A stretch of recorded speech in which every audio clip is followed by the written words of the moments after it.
With that, this court has listened to extensive evidence in this case. I heard 4 days of testimony from the Miller hearing.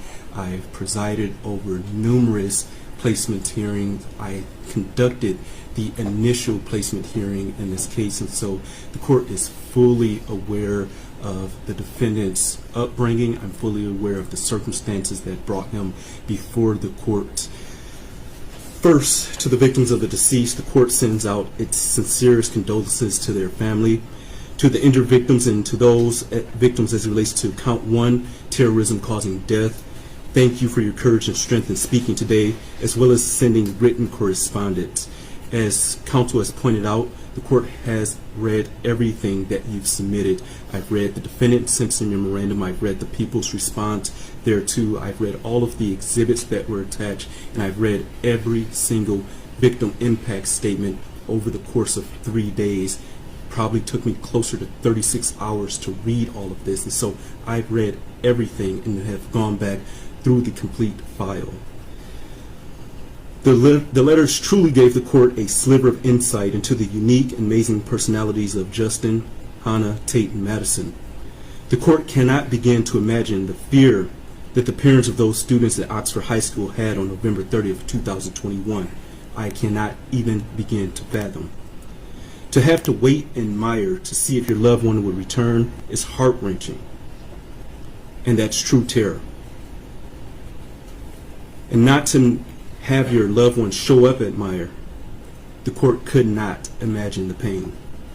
I know that whatever sentence the court imposes will not bring your loved one back or cure the mental anguish or lifelong physical scars that some of you have. But I hope that this sentence does allow you to close one chapter in your life. I also want to thank law enforcement that responded that day, because I know this has not been easy on them as well.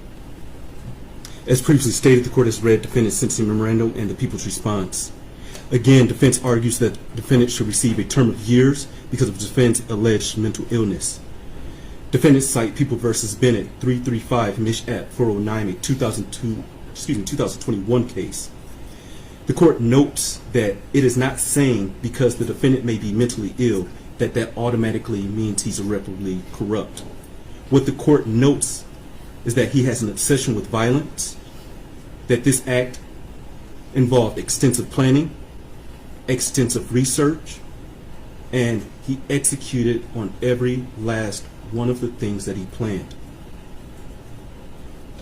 As the court stated in its written opinion and order regarding the Miller hearing, defendant's alleged mental illness did not interfere with his ability to extensively plan for months his actions, nor did it interfere with his ability to execute those plans.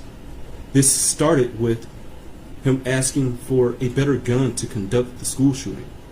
He had initially a .22 caliber weapon that he wrote would not do enough damage. And so weeks and weeks prior to this offense, he started to formulate this plan and knew and asked for the weapon that he could cause the most harm with. As counsel is aware, the goals of sentencing do not only involve rehabilitation, but also involve deterrence and punishment. Deterrence is 2 parts. It's private deterrence for the defendant in hopes that they would never commit an act like this again. But then there's also public deterrence, where the public sees the punishment that the individual has received in hopes that the public will never do anything like this in the future. The court has read the report from Guidepost Solutions. It was very lengthy. Respectfully, the court does not find this report to be mitigating in this case. The report simply points the finger at Oxford Public Schools. While the court agrees that more possibly could have been done, that issue is not properly before this court. We are here for sentencing based upon the defendant's actions, not the alleged shortcomings of others. As the defendant pointed out himself, he took responsibility. And he himself is not asking this court for a term of years. The court cannot underscore defendant's extensive planning and execution in this case enough. He practiced shooting at a gun range. He practiced racking and unracking the gun. And on November 30th, 2021, he could have chosen not to conduct the school shooting.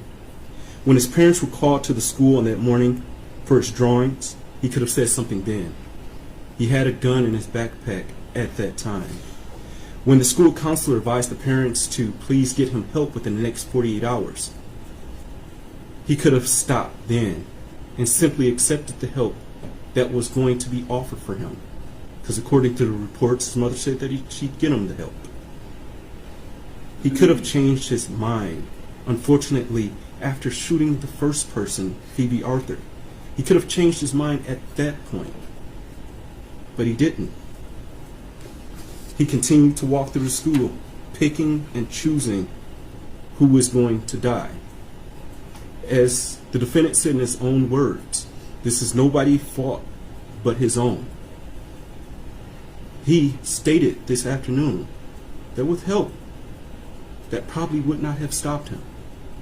That is absolutely concerning to this court. The court apologizes to the victim for the bluntness, but defendant shot and killed Justin Schilling at point blank range after having him get down on his knees in front of another student. He shot Hannah, who was already shot once before. He walked up to her to finish the job by shooting her again. That is an execution. That is torture. He shot most people multiple times. And as he wrote, he did this for notoriety. And he wanted to go down in history as the biggest school shooter in Michigan history. The court cannot ignore the deep trauma defendant caused to the state of Michigan, but in particular the Oxford community. The court simply cannot ignore that. The court notes that teachers and students returned to Oxford High School after this tragic event.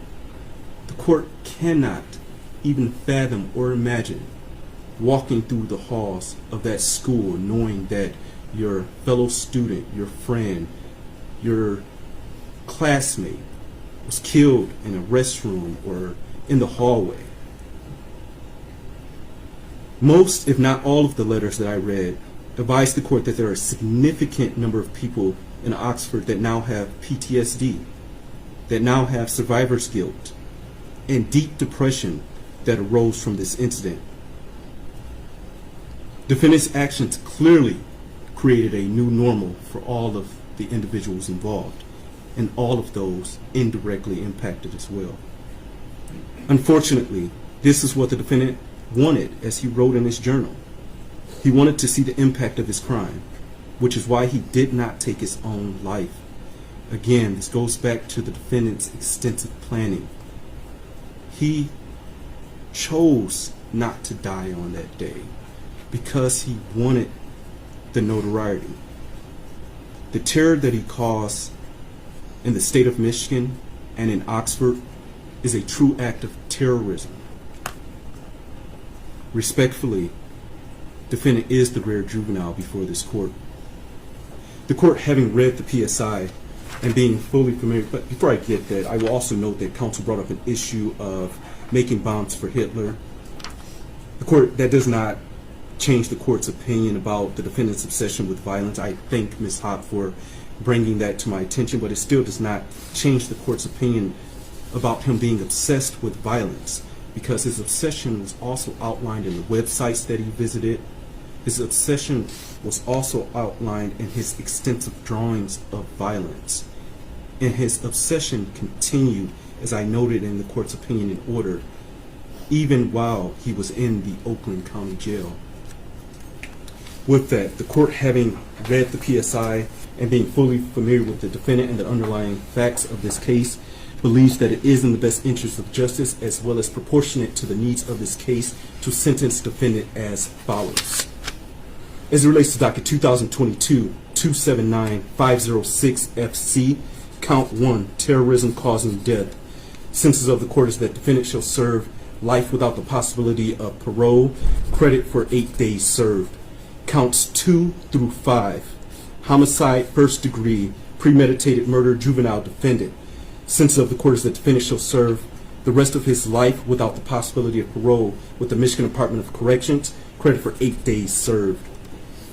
On counts 6 through 12, assault with intent to murder. On each of the counts, defendant is sentenced to 18 years and 9 months to 80 years with the Michigan Department of Corrections, credit for 8 days served. On counts 13 through 24, those being felony firearm, defendant is sentenced to 2 years with the Michigan Department of Corrections on each of those counts with credit for 730 days served. Counts 1 through 12 are concurrent to each other, and counts 13 through 24 are concurrent to each other.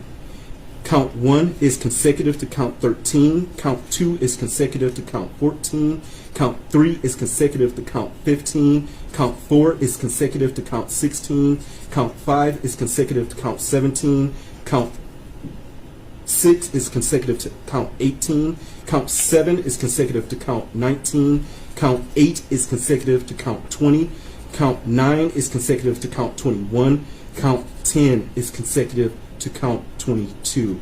Count 11 is consecutive to 23, and count 12 is consecutive to count 24. All of those consecutive counts are by reason of the felony firearm statute. Is there a challenge to restitution here? There is not, Your Honor. Thank you. Restitution will be set in the amount of $20,781. State costs will be set in the amount of $1,632.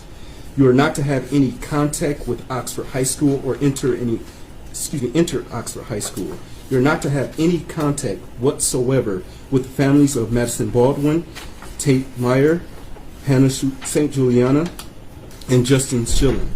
Also, you are not to have any contact with the following victims or their families, that being Phoebe Arthur, John Osito, Molly Darnell, Riley France, Elijah Mueller, Kylie Osage, Aiden Watson, and Keegan Gregory. And I will note that restitution is payable to the Crime Victims' Right Compensation Program. With that, Michigan Department of Corrections, did I miss anything? Your Honor, may I ask the court to order 130 crime victims fee, $60 DNA cost, and DNA testing? Thank you. DNA cost is $60, Crime Victims' Right fee at $130. Did I miss anything else? DNA testing, Your Honor. DNA testing is hereby ordered. Thank you. With that, Ms. Crumbley, you are entitled to file an application for leave to appeal. If you are financially unable to retain a lawyer, the court will appoint a lawyer to represent you on appeal. The request for a lawyer must be filed within 42 days after sentencing. Your attorney is going to be handing you an appellate rights form, sir. Do you acknowledge receipt of the appellate rights form? Your Honor, I have tendered that to my client. He has signed it, and I will tender it to the court. Thank you very much.